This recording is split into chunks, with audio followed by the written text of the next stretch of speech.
Hi everyone, welcome back to Coffee Books and Rain, where Mr. Leo decided right as soon as I was going to record that he wanted attention, like he hasn't had enough already this morning, but that's okay. We will give him what he wants.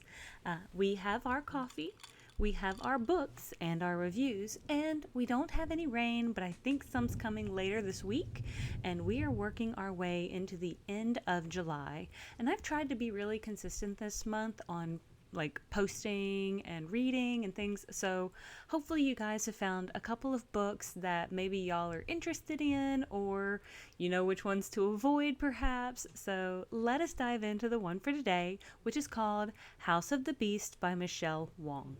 Now this one was a really interesting book, and I'd probably say that about quite a few books, but I enjoy trying to find books that don't frequently work their way onto, I guess, book talk or top 10 upcoming lists, because sometimes I feel as though those books kind of get paid to play, like you pay to play sort of thing. If you're a big enough author or you have enough financial backing that they get recognized or talked about more.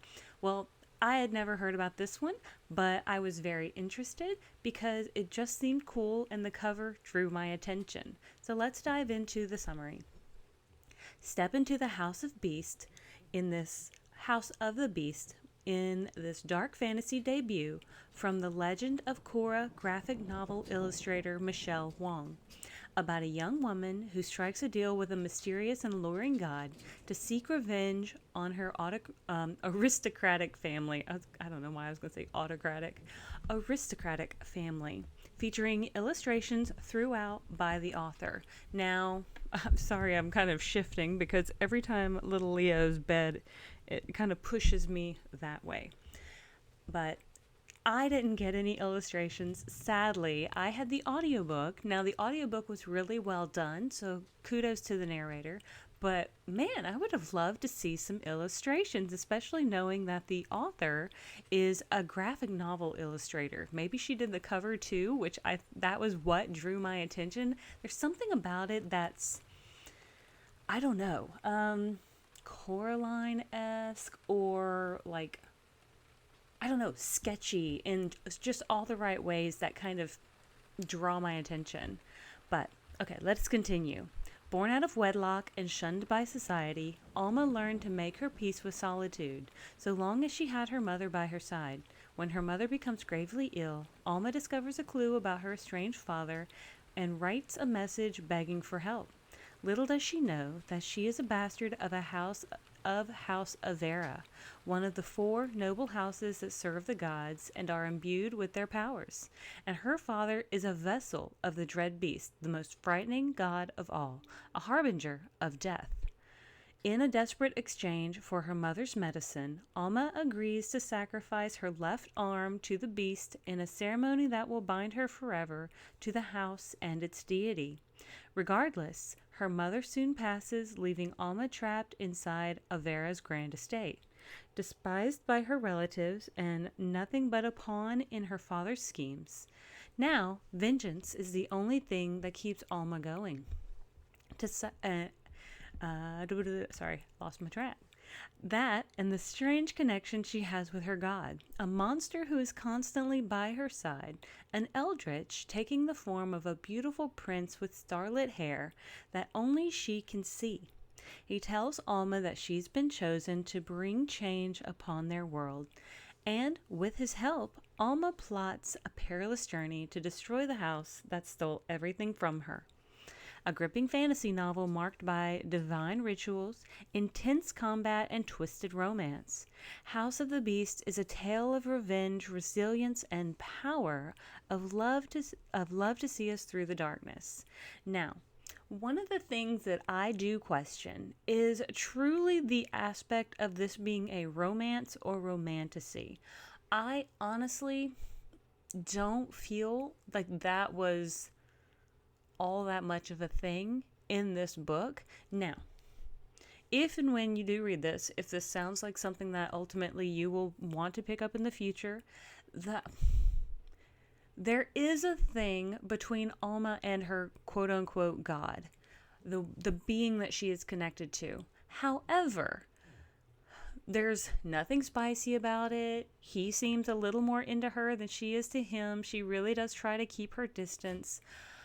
There's a, if you wanted to call it anything, it's slow burn with almost no payoff. And sure, maybe that's a spoiler, but I don't think we should call it a romance or romantasy. I really don't think that's the appropriate category for it.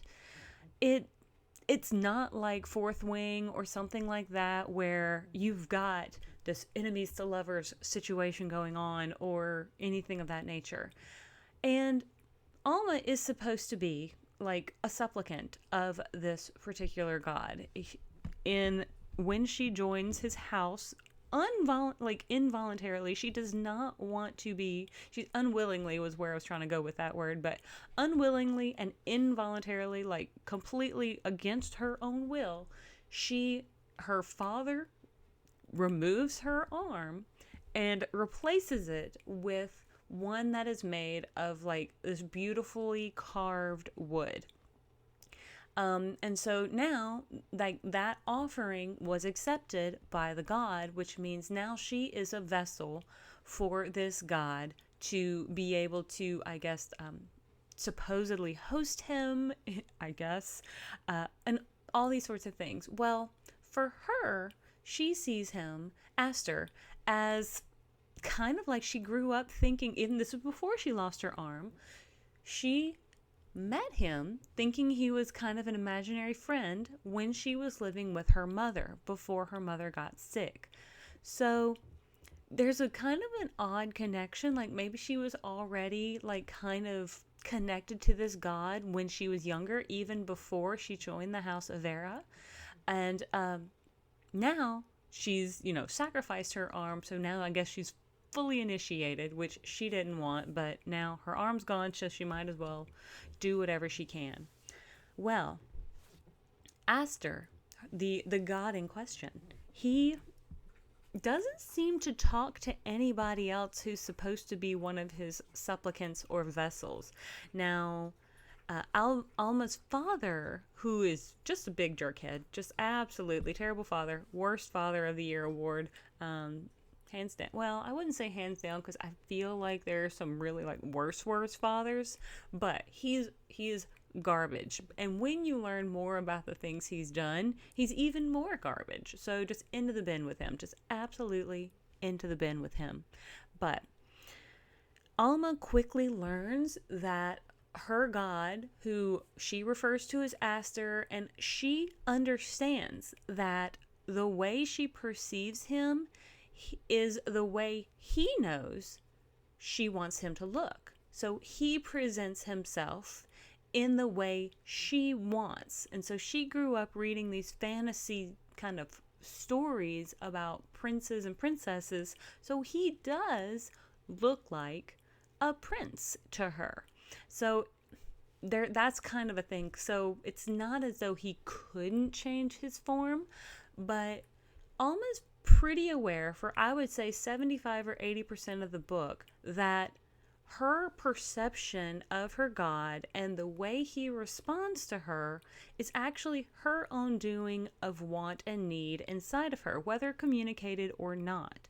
So she's pretty aware that maybe he acts in ways that she would really want him to.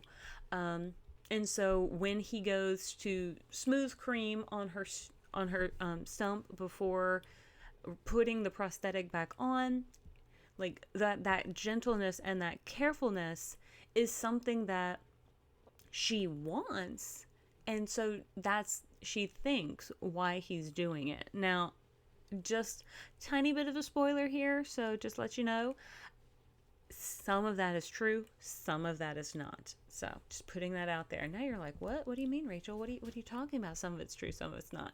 Well, that's part of the spoiler that I'm not going to tell you, and what you would have to figure out if you read it for yourself. However, so what it seems to be is, so Alma joins the family, again, begrudgingly, and is there for about 8 years. It seems as though they kind of have her in part of the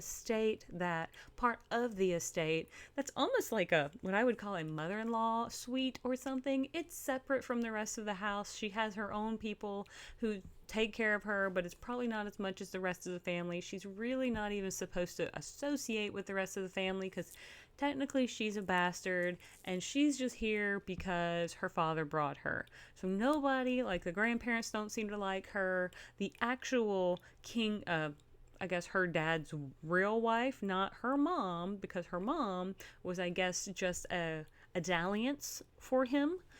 So he gets a bastard child since he has no other heirs, and the stepmom has to deal with it, knowing that this child is done, like, was created or conceived out of wedlock, and so not hers. So she's pretty spiteful. Now, when it comes to that sort of thing, I hate when people blame the children for that, like children being the outcome of those sorts of maybe stepping outside of a marriage situations, because the child never asked to be like brought up or, I guess, conceived in that situation or in that circumstance. But she is like, the stepmom is so incredibly angry, just does not want to have anything to do with her.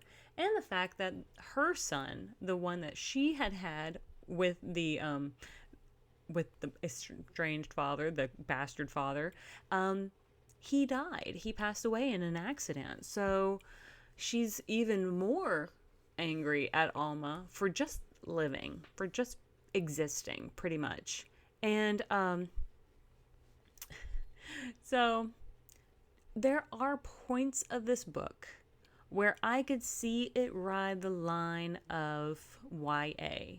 And I think some of it's just like calling like this old god character the dread beast or like the weeping woman. Maybe their civilization or their culture just wasn't very creative when they were coming up with god names, but just felt a little not incredibly thought out, I guess, if I was going to say that. And, the rest of it, like, if I kind of put it into the mindset of thinking this more rides the line for me of a bit of YA with some, and I say this kind of like hesitantly, with just a bit of gore, because YA and gore is not frequently mixed together, but technically one of the tags for this book for genre is horror. That's kind of what I would like classify. Like, that's where I say it rides that line, but I'm not certain it's YA, but there are certain points that kind of feel like that. I do give this book probably 4.25 stars. I do think that I was very entertained. I definitely wanted to know what was going to happen in the end and how things were going to play out. There are a couple twists probably about 60 and 75% of the way through the book that I didn't see coming, which I enjoy because, okay, so there's one that I was like, okay, this is definitely what's going on. And then something else happened and I was like, oh, okay. And then I was like, oh, wait, maybe I'm right. And so kind of on the fence a little bit about that, but in a good way. Like, I don't, like, the reason I want to say that I'm on the fence is because I think if I tried to tell you whether I was correct or not, I kind of, like, partially, so still kind of on the fence. A lot of people in this book will surprise you in what I would say are better ways than you would imagine. Now, Alma herself does do at least one fairly terrible act towards the beginning when she's raging and acting out. I truly think that's an accident. However, I will let you know that this particular ghost does haunt her for a good portion of her life. And so there is like this kind of like everybody thinks she's crazy because she says she can see and speak to her God when nobody else really can. And so they don't really believe her that she can really see or speak to her God and converse with him about what he wants and how he'll help her. And so that's very interesting when people actually have to come to the realization she is telling the truth. But the thing is she is completely fine with having people think she's crazy. They leave her alone if they think she's crazy. They don't want to mess with her. She does have one particular kid who I kind of think of him as her cousin. And he is an absolute jerkface too. But I think by the end of it, if I remember correctly, he kind of comes around, but I think only after she has to maim him pretty significantly. Like, they have to fight, and she has to be like, look, I beat you.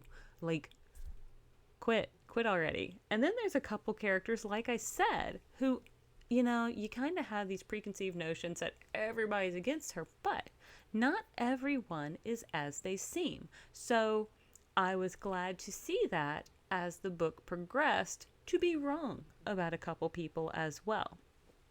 However, it is kind of trope-ish that she's a badass fighter and probably considered more than normally pretty and the chosen one, so to speak. So there's quite a few tropey things that, again, push it towards that line of the YA, because when we start getting into those levels of tropes, then I'm like, are we reading like a YA romantasy? And then, because for some romantasies I really feel like they could be YA, and then some I feel like put the spicy stuff in so they can say, oh, it's an adult romantasy. And I'm like, no, all you did was put in spicy scenes so kids can't read it, or like YAs shouldn't read it.